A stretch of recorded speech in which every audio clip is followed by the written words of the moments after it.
Good evening বন্ধুরা, কেমন আছো তোমরা? সবাই নিশ্চয়ই ভালো আছো। আজকে হলো বৃহস্পতিবার আর এখন বিকেল 4টে বাজে।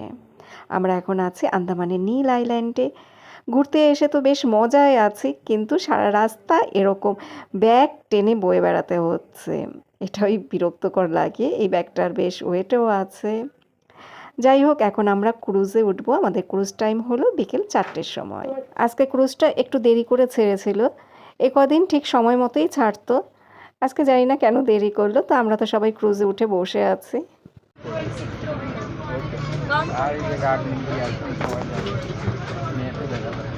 এই যে মাসে আগ্নেয়গিরি, ব্যারেন আইল্যান্ড একটা আছে, সেপ্টেম্বরে ফেটেছিল এই যে 2010-এর।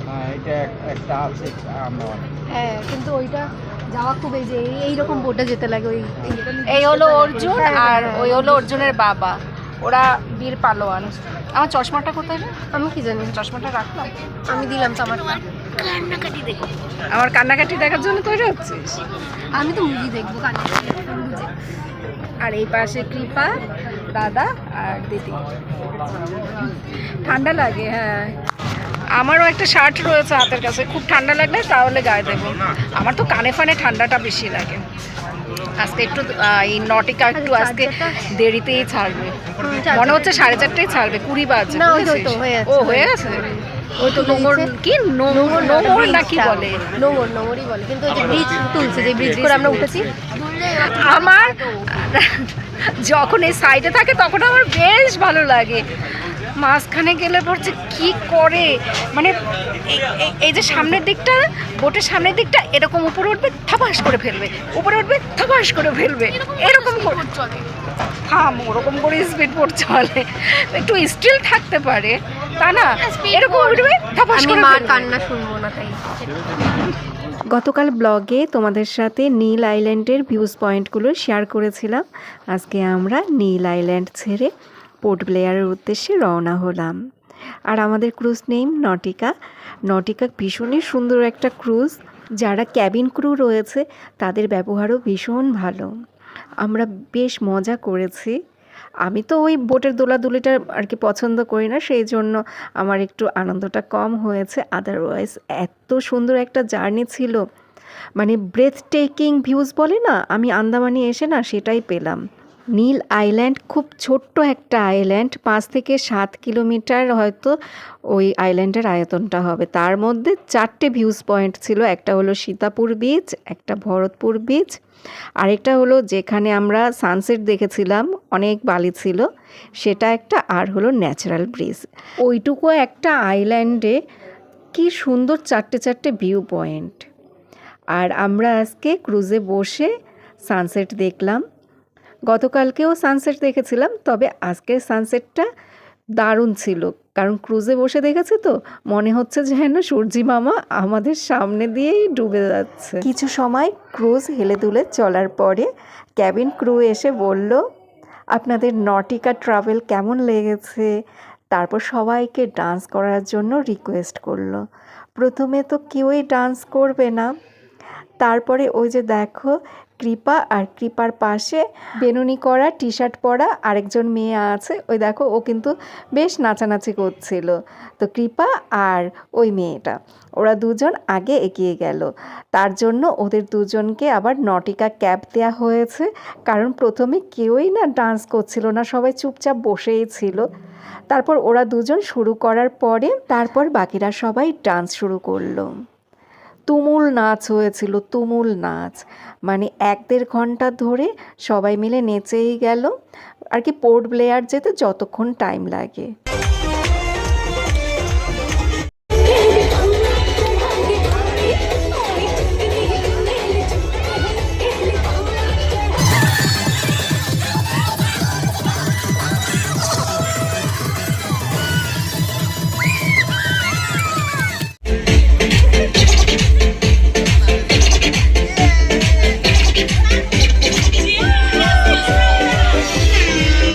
নীল আইল্যান্ড থেকে আমরা 1.5 ঘন্টার একটা ক্রুজ জার্নি করে পোর্ট ব্লেয়ারে চলে আসলাম।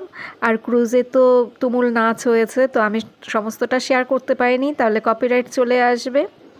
ওই জন্য গানগুলো তোমাদের সাথে সেইভাবে শেয়ার করিনি। তো পোর্ট ব্লেয়ারে চলে আসলাম, আমাদের নীল আইল্যান্ডের জার্নি শেষ। মনটা একটু খারাপই লাগছে কারণ আমাদের খুব পছন্দ হয়েছে নীল আইল্যান্ডটা, ভীষণ ভালো লেগেছিল ওই জায়গাটা। একটা ছোট্ট দ্বীপ, 5 থেকে 7 কিলোমিটার যার আয়তন, সেই দ্বীপটা কত সুন্দরভাবে ভগবান দ্বীপটাকে সাজিয়েছে, আর্টিফিশিয়াল কোনো কিচ্ছু নেই। পোর্ট ব্লেয়ারে এসে আমরা আমাদের হোটেলের রুমে চলে আসলাম। স্ন্যাক্সে রয়েছে ভেজিটেবল চপ,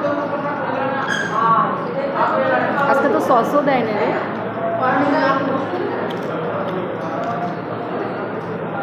এদের এখানে চপগুলো খুব ভালো বানায়, সব রান্নাই ভালো, তবে চপগুলো বেশি ভালো বানায়।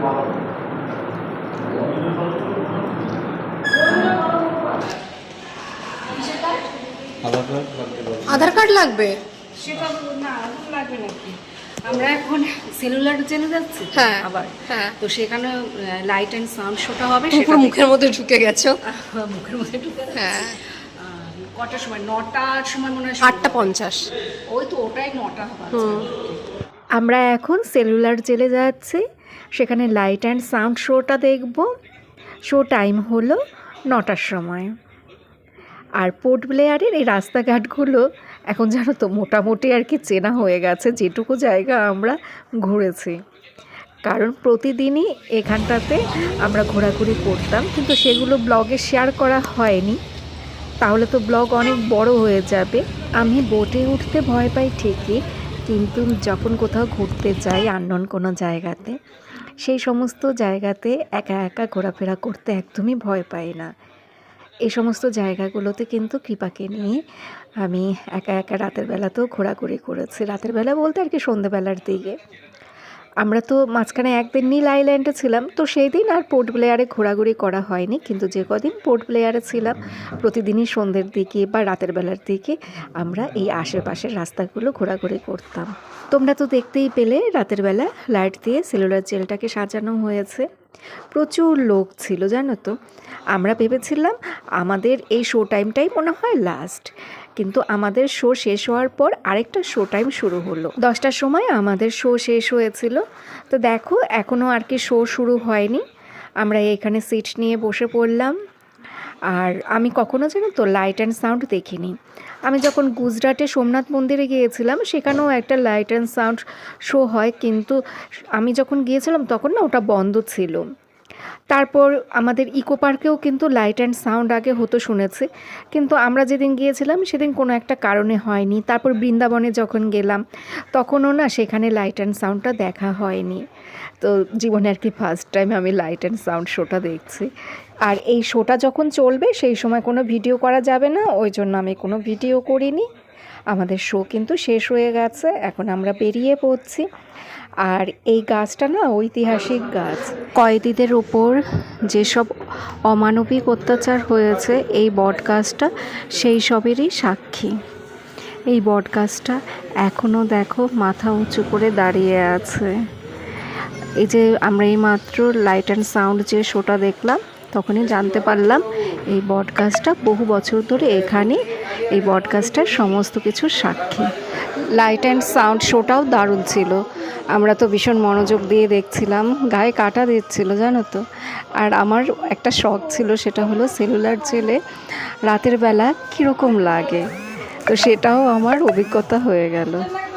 যাই হোক, আমরা তারপরে 10টা নাগাদ ওখান থেকে বেরিয়ে পড়লাম। 9টা থেকে 10টা অবধি আমাদের শো টাইম ছিল। তারপর 10টার সময় দেখলাম আরেকটা শো শুরু হয়েছে। আমরা হোটেলের ডাইনিং রুমে চলে এসেছি, এখন আমরা ডিনার করব। আর আজকের ডিনারটা বেশ ফাটাফাটি একটা ডিনার। আজকে ডিনারে রয়েছে চিকেন বিরিয়ানি আর হলো গিয়ে চিকেন চাপ, স্যালাড। আমাদেরকে কখন কি খাবার দেওয়া হবে সেই ডিসিশনটা এখন আর আমরা নেই না, আমরা যেই প্যাকেজ ট্যুরের সাথে এসেছি তারাই ঠিক করে আমাদেরকে কখন কি খাবার দেওয়া হবে। আমাদেরকে যেমন আগে থেকে বলে দেওয়া হয়েছে দিনের বেলাতে মাছ হবে, রাতের বেলাতে মাছ হবে না, রাতের বেলাতে চিকেন থাকবে। তো সেই মতোই আমাদেরকে ব্রেকফাস্ট, তারপরে বিকেলের টিফিন, লাঞ্চ, ডিনার এগুলো সমস্ত দেওয়া হতো।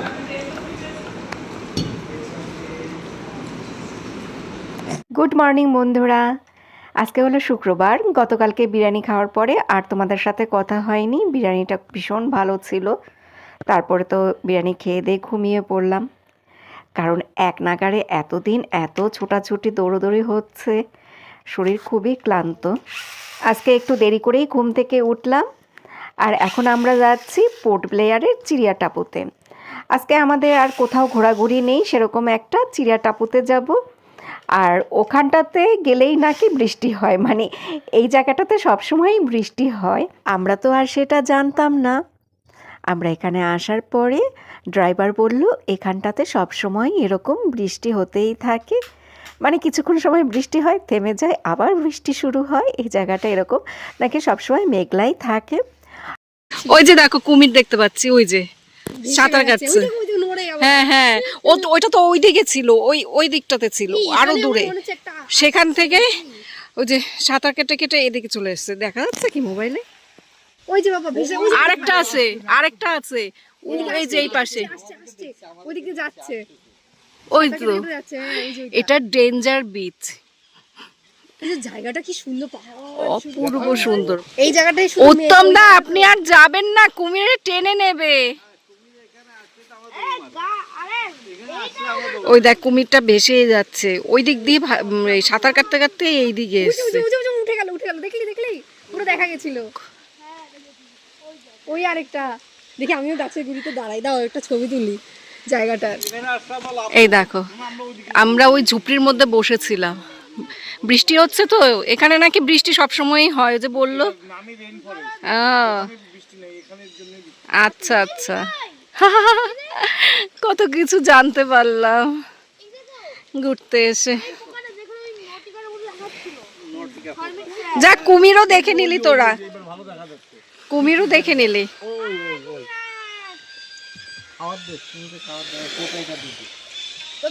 আমি না ওই জায়গাটা দেখে আমি ভাবছি এখানে অর্জুন আসলে তো জামা কাপড় নিয়ে আসলে তো স্নান করতে পারতো, আজকে তার জামা কাপড় নিয়ে বের হয়নি। আর ওরা হেঁটে হেঁটে কোন দিকে যাচ্ছে? কুমিরের মুখে যাচ্ছে নাকি?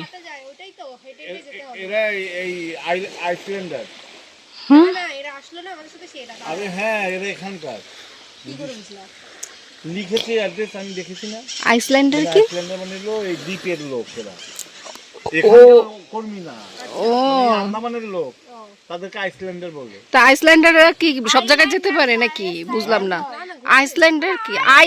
আইল্যান্ডার, আইসল্যান্ডার না। আইল্যান্ডার মানে হলো কি বলতো, মানে এরা যদি এই যে আমরা যেটা 1850 টাকা, হ্যাঁ হ্যাঁ হ্যাঁ, এদের হলো 97 টাকা ভাড়া।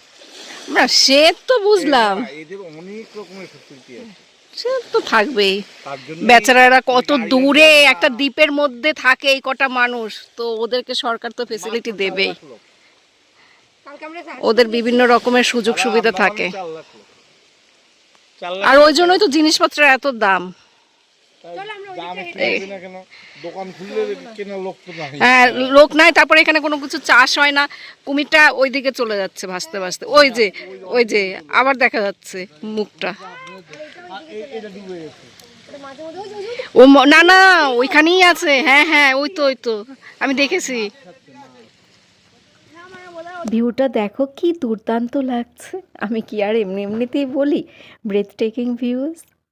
আকাশ দেখবো না, ওই ছোট্ট ছোট্ট টিলার মতো পাহাড়গুলো দেখবো, না সমুদ্র দেখবো, না এই সমুদ্রের ধারের ছোট ছোট ঝিনুক, শঙ্খ, শামুক, এগুলোকে দেখবো। কোনটা রেখে কোনটা যে দেখি, কিভাবে যে এনজয় করি সেটাই বুঝতে পারছিলাম না। প্রচুর ঝিনুক কুড়িয়েছিলাম, আর এখানের ঝিনুকগুলো জানো তো খুব শক্তপোক্ত। দীঘাপুরীতে যে ঝিনুকগুলো দেখা যায় সেগুলো নরম ধরনের, কিন্তু এই ঝিনুকগুলো খুব শক্ত। কত রকমের শামুক, ঝিনুক যে দেখলাম। কিছুক্ষণ পর আবার রোদ উঠল। এখানে আমরা বসেছিলাম কিছুক্ষণ সময়। আর এই যে এই সমুদ্রের ধারে কিন্তু অনেক কুমির দেখা যায়, এই জন্য এটা ডেঞ্জার বিচ। আমরা যখন চিড়িয়া টাপুতে ঢুকছিলাম সেই সময় আমাদেরকে বলে দেওয়া হয়েছে জলে যেন না নামি। তারপরে তো দেখলাম অনেকেই জলে নেমে ফটো তুললো, ভিডিও করলো। তো ওদেরকে দেখে আমাদের ভয় লাগছে। ওদেরকে আবার আমরা বারণও করলাম যে একটু আগে আমরা কুমির দেখতে পেলাম দুটো, আপনারা বেশি দূর যাবেন না। কোথায়? না না ওটা না, ওটা অন্য। ও আচ্ছা ওইটা, হ্যাঁ ওরা স্কুটি করে এসে, হ্যাঁ হ্যাঁ দেখতে পেয়েছি। আমার বরকে বললাম কত সুন্দর রোমান্টিক জায়গা, আর তুমি কেমন আনরোমান্টিক, আমি একটা দারুণ পোজ দিয়ে ফটো তুলবো। ওই শুনে আমার বর একদম ঘাড়ের উপরে চেপে বসলো। আমি বললাম যে না, বিক্রম বেতালের মতো তোমাকে পোজ দিতে হবে না। আমরা হোটেলে চলে এসেছি, আর আজকে লাঞ্চ মেনুতে রয়েছে কিরে ডাল, আলু ভাজা, আর ওইটা কিসের তরকারি? Mix veg. আর এটা ভোলা মাছ, সর্ষে ভোলা। আর আমার আছে ডাল, আলু ভাজা, বেগুন ভাজা, পটল ভাজা, আর এই যে মিক্স ভেজ, পটল, তারপরে ডালও আছে নাকি, আর কি একটু বাঁধাকপি দেওয়া, লেবু দিয়ে ফেলেছে ভুলে, লেবুটা দাঁড়াবে, আমি তুলে দিচ্ছি। আজকে তো শুক্রবার, আমি হোটেলের খাবার খেতে চাইনি, কিন্তু ছেলেগুলো এত নাছোড়বান্দা, আর সেই সাথে আমার বর, ওরা বলল যে ভেজভাবেই সমস্ত কিছু করা হবে। এখানে অনেক ভেজিটেরিয়ানরা আসে, তো নন বেঙ্গলিরা আসে, বলে আমাদের এখানে সমস্ত ব্যবস্থা আছে, আপনাকে কোনো টেনশন করতে হবে না, টক ছাড়া আপনার জন্য আমরা রান্না করে দেব। তাহলে বন্ধুরা এখনকার মতো টাটা, তোমরা সবাই ভালো থেকো, সুস্থ থেকো, সাবধানে থেকো। বিকালবেলা চাউমিন খাচ্ছিলাম।